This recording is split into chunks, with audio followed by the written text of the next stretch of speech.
Guys, what is going on with Coinbase's stock? We IPO'd up at near $342 per share just over 1 year ago, and we're now down to about $72 per share, a decline of 83%. And it's at this point now that we have to really wonder where we go from here with Coinbase. On one hand, we have crypto investors screaming buy now, and on the other hand, we have Wall Street dumping the stock hand over fist, as you can see. So which side do you stand on? On this channel, we look for value investments. So let's try to analyze the overall business to determine where Coinbase might go from here, if it's approaching a margin of safety, or if we should completely disregard this business.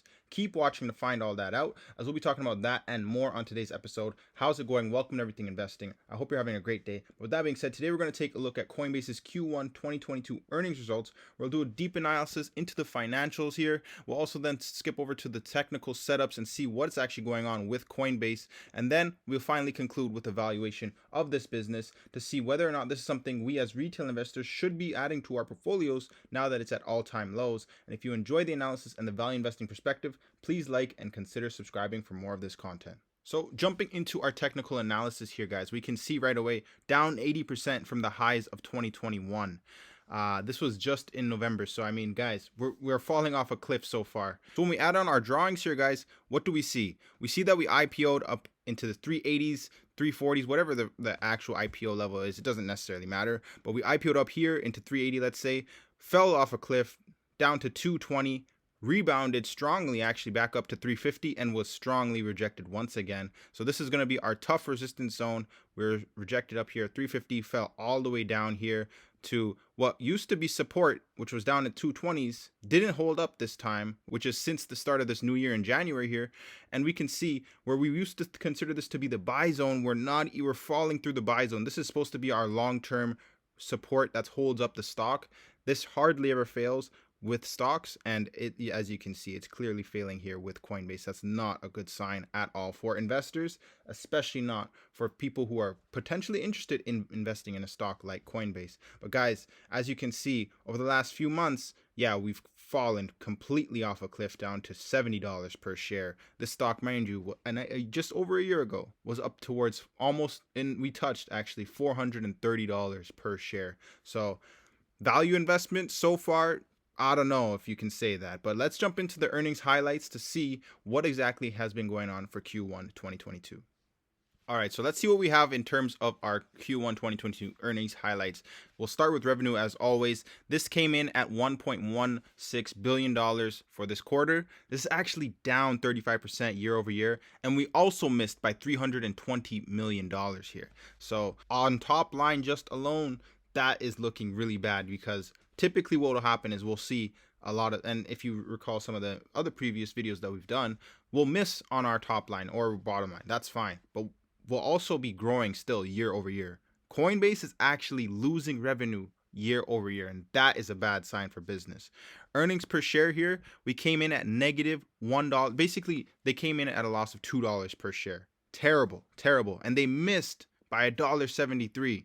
So analysts were expecting them to come in just shy of profitability or just about profitable, and they completely missed. In fact, they're reporting a large loss after all. So guys, let's move over to the highlights here. And honestly, I don't even know if you can call them highlights at this point. These are going to be shocking. So Q1 net revenue of 1.16 billion, which we just touched on. This was at 2.5 billion 1 quarter ago, and 1.6 billion just 1 year ago. So yeah, this is not looking good for Coinbase from a holistic point of view. If we look at their second point here, which was that their earnings per share came in at negative $2, which we already discussed, but this was at $3.32 1 quarter ago and $3 a year ago. So while we were experiencing growth in 2021, in 2022, we've seen such a decline, and it's getting a little ridiculous at this point to go from profitable $3.32 down to negative $2 just in this quarter alone. So we're gonna have to see a strong rebound in for the rest of the quarters for this fiscal year in order to see a comeback for Coinbase's stock. And when we look at the point 3 here, we have Q1 adjusted EBITDA of 19.7 million. This dropped from 1.2 billion from the prior quarter. Guys, this is insane. These aren't even highlight, these are lowlights at this point. Let's move on to our outlook here, and it gets worse, guys. They're expecting their basically think about these are the monthly users, and total trading volume to decline in Q2 from the Q1 level. So if they weren't bad now, trust me, guys, it's getting worse. And what can we already tell without even going into the financials here is that in a strong economy, this stock is going to do very well. But when the economy tapers, Coinbase really cannot hold up. And from what we can see, they're completely capitulating. But guys, with that being said, let's jump into the financials and see what exactly is going on at Coinbase. All right, guys, let's jump into the consolidated statement of operations here. And we're beginning with revenues. So again, we came in at 1.6 billion last year. Now 1.1 billion. That's a significant decline in their net revenue. Other revenues also declined for a total of 1.16 billion, which we just discussed in total revenue. Okay. Now, naturally, as we usually discuss, operating expenses will increase year over year as businesses want to invest in growth. So we should be seeing more, but that's for Coinbase is going to be a bad thing. And across the board, again, we'll see, like, look at this technology and development that almost tripled, guys. I mean, like, their expenses are growing way beyond their top line. I don't even need to see their bottom line to know that it's already outgrown that. So total operating expenses are now at $1.7 billion.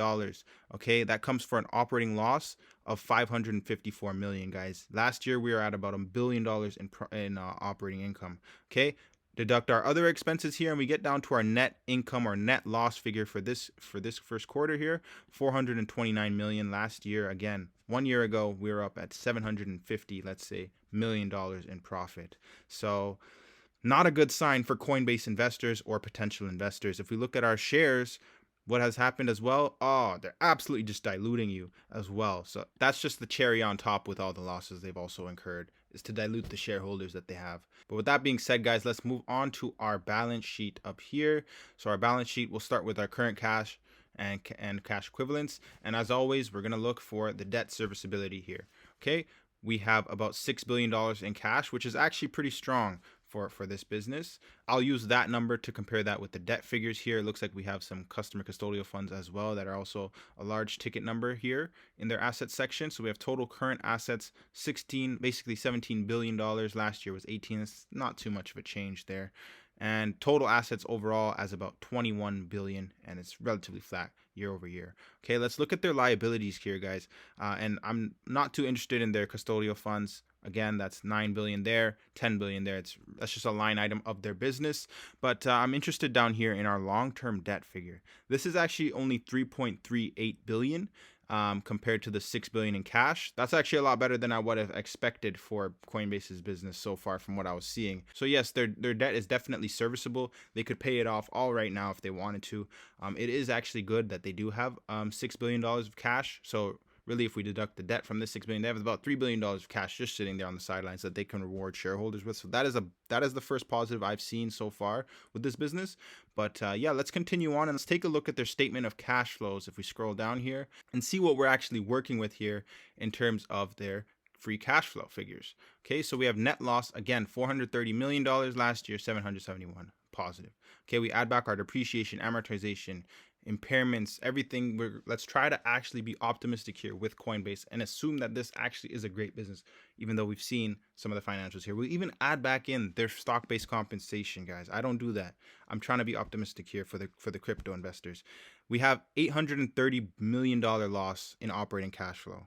Okay, so even with their financial engineering, they're not able to achieve profitability. Okay, if we scroll down here, short-term proceeds from short-term borrowing, so they are adding on a little bit of debt, but they're also diluting shareholders currently. Now, that being said, guys, we are analyzing them at one of their worst points. So let's go back to one of their best points. Let's evaluate them based on 2021's Q1 results. So let's say they had $700 million in income. We add back everything, they come out with $3.4 billion in operating free cash flow, deduct some capex here, which is actually almost non-existent. And let's say they had $3 billion to work with to reward shareholders. What did they do with it? Guys, they didn't do anything. They diluted shareholders. This is just a prime example of a business I personally would not invest in. But let's put it into our calculator here in terms of what kind of valuation we can put on Coinbase based on these earnings results. All right, so whenever we struggle to figure out what exactly the free cash flows are, we'll come to this website here, Morningstar, and we'll try to take a look at their historical results in order to come up with an accurate figure to use to estimate what the future cash flows of this business can be. So we can see here, obviously they started reporting back in 2019. So we have net income here of 322 million in 2020. Then we went to 3.6 billion in 2021. And it hasn't updated for 2022's Q1 yet, but obviously we just saw these are negative. If we look at a cash flow figure here, went from 3 billion to 10 billion. So at a time when the economy could have been considered at its peak, we were growing very strongly, but now we have decreased in our growth. So let's try to use in the between 3 billion and 10 billion for an average scenario for Coinbase in terms of their free cash flow. So let's give them about let's say $5 billion is what they can do in free cash flow. And obviously, guys, I'm being extremely optimistic here with Coinbase, but I'm assuming I have a long-term holistic point of view. So I'm thinking maybe 1, 2, 3 years out from now, this is what they can achieve. Okay. If we look at this and we want a 10% required return, they don't pay a dividend. If they can grow at, let's say, 15% for the first 5 years, drops down to 10% for the next 5 years on a 20 PE, they could be valued at $124 billion. Guys, this is going to look amazing in a second. I'll show you the market cap here. Market cap right now is sitting at $18 billion. So yes, we can have massive growth, but guys, we're actually being realistic here, and we actually want to pick shares of Coinbase up for a value. We got to be more realistic down here as well on the free cash flow. So I'm going to say actually if they can only do 2.5 billion per year, that's going to be an average estimate. So growing at 15%, then yeah, we will see a significant upside still, but that remains to be seen, as obviously we just saw they don't have positive free cash flows. The thing is, if we do see a turnaround in Coinbase, yeah, we still are looking at these same metrics here. So, you know, let's say we do see a turnaround near the end of Q4 2022 or even, Q1 2023, and we start seeing numbers printed like this on their free cash flow and their financial statements. Yeah, Coinbase could be a great investment if we're still around the same valuations that we are currently, $18 billion or around there. I'm just going to show you the chart once more before we end off this video here. Guys, we're down to about $70 per share at this point. We want to see where it can go from here. Unless we can reclaim this $160 price point, expect lower prices. But with that being said, guys, that is all for today's video on Coinbase. Let me know in the comments below what you think about Coinbase's stock and the future for Coinbase. And if you like this content, please like and subscribe. And with that, I'll see you on the next one.